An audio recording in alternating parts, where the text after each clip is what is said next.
স্বৈরাচারী সরকার পতনে ভোলাবাসীকে অভিনন্দন। 17 বছর বাংলাদেশের মানুষের বুকের উপরে এমন ভাবে চড়াই হয়েছিল যে মানুষ নিঃশ্বাস নেওয়া বন্ধ করে দিয়েছিল। প্রত্যেকটা জায়গায় আন্দোলন করলে আমাদের শুধুমাত্র রাজাকার আর জামাত বলে আখ্যায়িত করত। সেটা করতে করতে কোমলমতি শিশুদেরকেও যখন করে সেই প্রেসার আর সহ্য করতে পারে নাই, তাই ভেঙে গিয়েছে বাংলাদেশ থেকে গত সরকার। ভাইয়েরা আমার, এই বৈষম্য বিরোধী ছাত্র আন্দোলনে ছাত্র জনতার এই লড়াই, ছাত্র জনতার এই আন্দোলনে যারা শহীদ হয়েছে তাদেরকে আমি শ্রদ্ধার সাথে স্মরণ করি। আমরা তাদের আত্মার মাগফিরাত কামনা করি। তবে এতটুকু বলতে হবে, তাদের শহীদের বিনিময়ে আমরা যে সরকার পেয়েছি, সামনে যে স্বপ্ন দেখার সুযোগ পেয়েছি, আমাদের কোন কর্মকাণ্ড জানি সেই আত্মত্যাগকে অপমান না করে।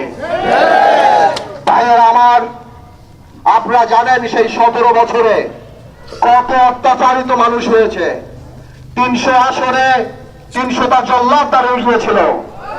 এমন কোন অপকর্ম নাই এই আওয়ামী লীগের দালাল আর আওয়ামী লীগের স্বৈরাচারী সরকারের এমপিরা বাংলাদেশে করে নাই। 17 বছরের এই অন্যায়ের কথা আমি 17 মিনিটে শেষ করতে পারবো না। আমি শুধু অল্প কিছু কথা বলছি। আমি সব সময় বলি, বড় নেতা হওয়ার চেয়ে ভালো মানুষ হওয়া অনেক বেশি জরুরি। আজকে আওয়ামী লীগ সরকারের এই পতন আমরা করি নাই। আওয়ামী লীগ এই সরকারের পতন বৈষম্য বিরোধী ছাত্র আন্দোলন করে নাই। আওয়ামী লীগ সরকারের পতন করেছে আল্লাহ তাআলা। এই অহংকার, আল্লাহ বারবার বলেন, আমার জমিনে অহংকারের সাথে হেঁটো না। তুমি জমিন বিদীর্ণ করতে পারবা না, আকাশ ছিদ্র করে উপরে উঠতে পারবা না। আল্লাহ দম্ভকারীকে পছন্দ করে না। আজকে আল্লাহ এই শিক্ষা দিয়ে দিয়েছে, আমাদের ওই শিক্ষা নিতে হবে। কিন্তু ভাইয়েরা আমার, এখন ডক্টর ইউনূস সরকার এসেছে, আমরা এই সরকারের পাশে আছি। আমরা বারবার বলেছি, রাষ্ট্র মেরামতের জন্য যত সময় দরকার আপনি নিন, আমরা আপনার পাশে থাকবো। এই একই সময় আমাদের মাথায় রাখতে হবে, আমরা জানি জল্লাদে রূপান্তরিত না হই। আজকে হিন্দু সম্প্রদায় থেকে আরম্ভ করে কোন দুর্বল মানুষের প্রতি জানি ভাই আমরা অত্যাচার না করি। একটা কথা বলি, এই অত্যাচার করলে আল্লাহর আরশ কেঁপে উঠবে। এই বিচার কিন্তু আমাদেরও হবে এই বাংলার মাটিতে, আমি বলে দিলাম। আমি সবাইকে অনুরোধ করব, অত্যাচারীর কোন জায়গা ভোলাতে ঠাঁই হবে না। ভোলা সদর আসন হোক, দৌলতখাঁ বড়নদী হোক, তজুমুদ্দিন লালমোহন হোক, চরভেশার মনপুরা হোক, আমি বলে দিচ্ছি ভাই, আপনারা অনুগ্রহ করে কারো উপর অত্যাচার করেন না। মানুষের ভোটের অধিকার আমি আশা করি খুব শীঘ্রই আসবে।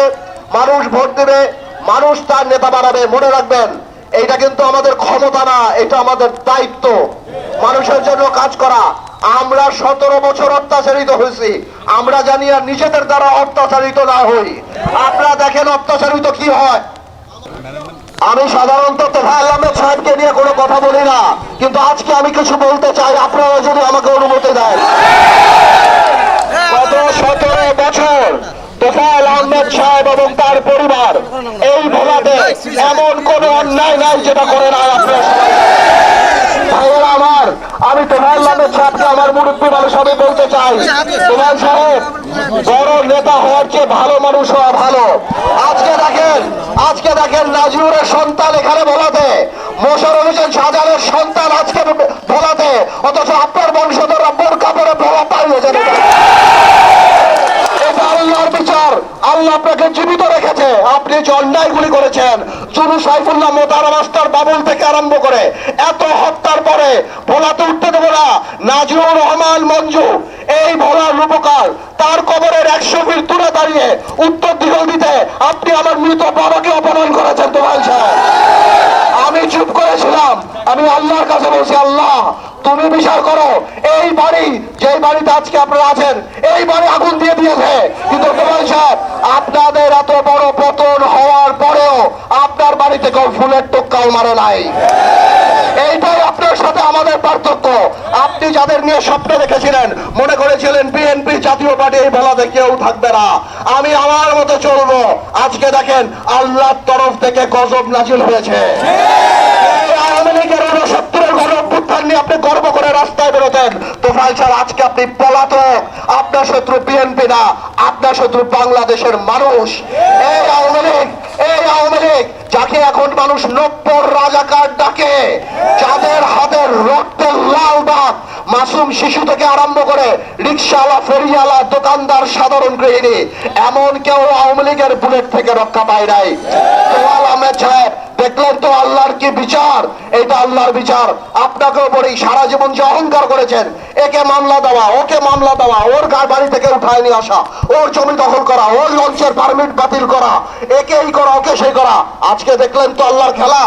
আপনার এই বয়সে আপনাকে বাংলাদেশের মানুষ খুনির দোষর হিসাবে জানবে, হত্যাকারী হিসাবে জানবে, সব হিসাবে জানে। আমি বলতাম না আপনাকে, আল্লাহর বিচার অপেক্ষা করছে। দেখেন আল্লাহর বিচার চলে আসছে। আপনি এত বিক্রি করতেন আওয়ামী লীগরে, আপনি সংসদের, আমার মনে পড়ে বলছিলেন আপনার নাকি নিজামীর, আপনার নাকি মুজাহিদ তার হাতের গাড়িতে পতাকা দেখে আপনার লজ্জা লাগে। হ্যাঁ, লাগতে পারে, মুক্তিযোদ্ধাদের লাগতে পারে, সাধারণ মানুষের লাগতে পারে, কিন্তু তোফায়েল সাহেব, আমার এখনো মনে পড়ে আপনার মুখে এই কথা মানায় না। কারণ আপনি ছিলেন যে খুনি ভুট্টোরে নিয়ে 74 সালে স্মৃতিসৌধে গেছিলেন, মানুষ এগুলি ভুলে নাই। আপনার এরকম হিপোক্রেসি, আপনি দাবি করছিলেন বঙ্গবন্ধুর নাম নাকি আপনি দিয়েছেন, সবাই বের হয়ে গেছে, বঙ্গবন্ধুর নাম আপনি দেন নাই। আপনি মুরব্বী, আপনাকে এই জন্য অনেক কথা বলে নাই।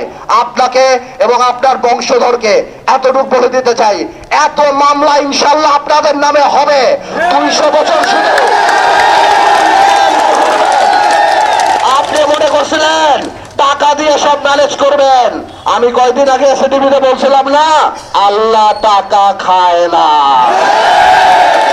আপনার বিচার আল্লাহ করবে, আপনার বংশধরদের বিচার আল্লাহ করবে।